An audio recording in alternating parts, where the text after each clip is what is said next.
xohlasalaringiz kesib tashlaysizlar. Ochig'i men kelganimdan afsuslanyapman. Shuncha vaqtim zoya ketdi. Qiz bola, o'g'il bola deydigan joyim yo'q. Qisqa gapiraman chunki shoshyapman. Payg'ambar alayhisalomning yoniga Jabroil alayhisalom keldilarda 3 ta narsani aytdilar. Ey Muhammad, xohlagan ishingizni qiling.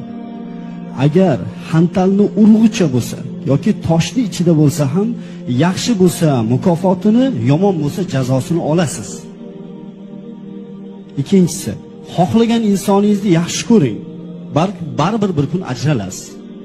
Xohlaganingizcha yashang, xohlaganday.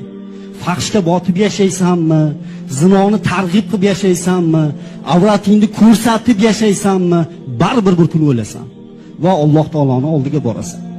Musulmonmi, musulmon emasmi, tan oladimi, olmaydimi, bu meni gapim emas.